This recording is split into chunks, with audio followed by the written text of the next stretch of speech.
Greetings amigos! After a 16-hour train ride from Budapest, I finally made it to the little Paris of the East, the capital city of Romania, Bucharest, or how the locals call it, Bucharesti, the city that never fails to surprise and delight.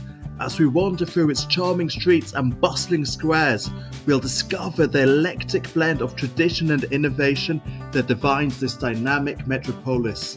Get ready for a vlog filled with laughter, wonder, and unforgettable moments in the heart of Romania's capital city. Let's dive in and explore all that this captivating city has to offer. Let me know in the comments if you've ever been to Bucharest and how you found the city. The very first thing I tried to do in Bucharest was try and find the Romanian Athenaeum, which is the biggest concert hall in Bucharest, admittedly using Google Maps. And while trying to find it, I walked past these beautiful statues. And this guy who looks like he's guarding the university, I bet he's up for a good fight. And then I finally made it to this cute little park where the concert hall is. So behind me in the middle of Bucharest is the Romanian Athenaeum, also known as the Romanian Temple of Arts. It was opened in 1888 and it's the most prestige Romanian concert hall. And by looking at the entrance, you can tell it's an important building with the Romanian and the EU flag on the right. And imagine in 1888 trying to get all the way up there to paint the pictures of those people. I bet you a few people even risked their lives doing it.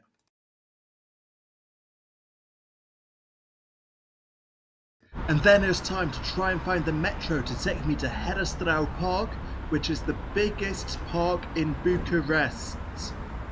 But on my way, I found and walked past the Ecuadorian embassy, another country I haven't been to. And then I made it to the metro station, Piata, Romana. And outside the station, they had loads of pigeons waiting for food.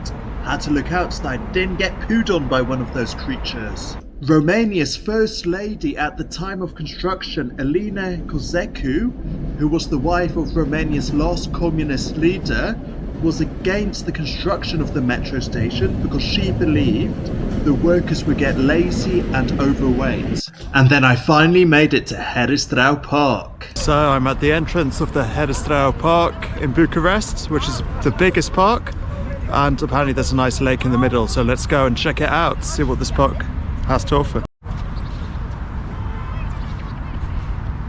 Looks quite chill so far. And this is the first fountain you see when you enter the park. And the park's ideal for a day out with family and friends because you've got playground for the children, you've got builder toilets like these everywhere, you've got small shops where you can buy drinks and snacks, even alcoholic drinks like beer, and you can have a kick around with your child like this guy, or with your friends. And then out of nowhere, this caught my eye.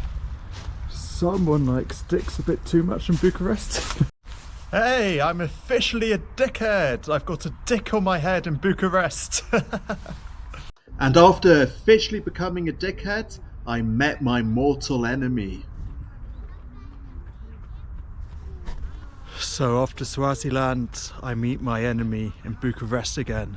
Peacocks, hate them. And after seeing the thing I hate most in the world, I finally made it down to the lake. So just arrived at the bottom of this park, and here you've got this beautiful lake. How great is that? But sadly you're not allowed to swim if you're a bit of a David Popovici, who's a Romanian professional freestyle swimmer that I've just found on Google. And then you need to go over this bridge, like so. And then you end up in this really, really strange circle full of heads.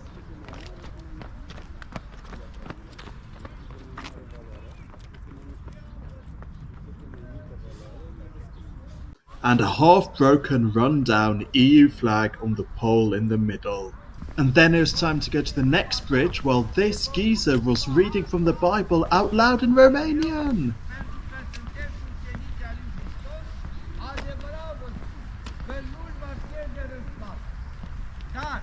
Dacă va face cineva păcătuiască pe unul din acești micuți care cred în mine, ar fi mai bine pentru el.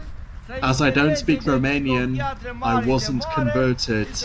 And then it's time to go over the next bridge. Instructions like before. And over the bridge, there's a nice walk by the lake, which takes you to one of the world famous Hard Rock cafes. As it was February, sadly as it's winter in Europe, I couldn't take a boat ride, but in summer you can. So inside the park you've got the National Village Museum, so let's go and check that one out. The Village Museum is an open-air museum in the park that showcases traditional Romanian village/peasant life.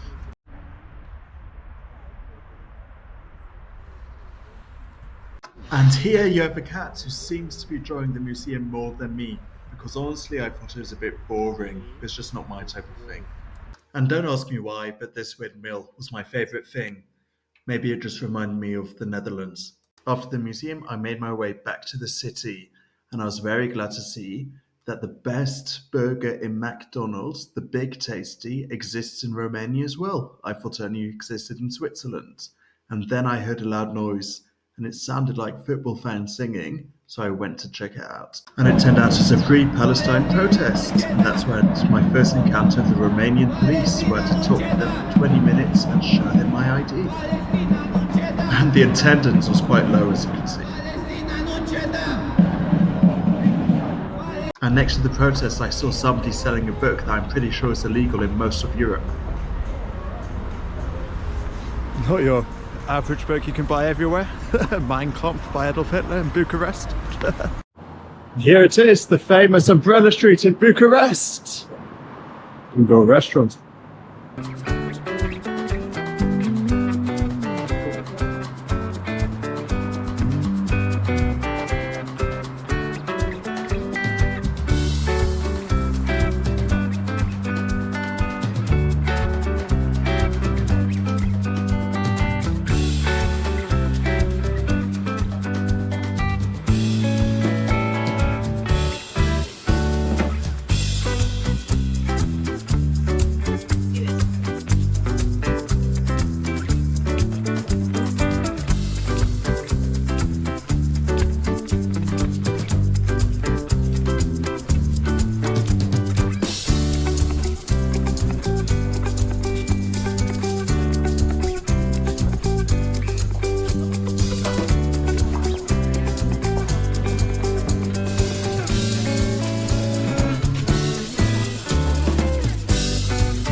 Quite something, and got some good bars and restaurants as well.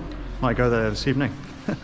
And after walking down that cool rainbow street, it was time to check out the House of Parliaments in Romania, which I heard is meant to be amazing. The Palace of Parliament in Bucharest is the second biggest administrative building in the world after the Pentagon in the US. It weighs about 4 million tons, which makes it the heaviest building in the world. And most of the building's not even used because it's way too big to be a House of Parliament. Well done, Romania, for having the heaviest building in the world. And as I was allowed to go inside, I'll do a video about the building where I'll tell you more, don't worry. So, the average take-home income in Romania last year was 945 euros. Behind me is the second biggest administrative building in the world, which is the House of Parliament in Romania. Surely, if you're a Romanian, you'd think they're taking the piss. Who needs such a big building?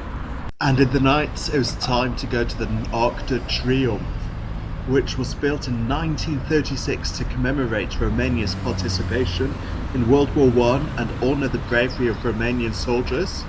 And it's 25 meters high, and I read online you can actually go up it. It looks like there's a ticket office, so let's see if we can go up. First door locked.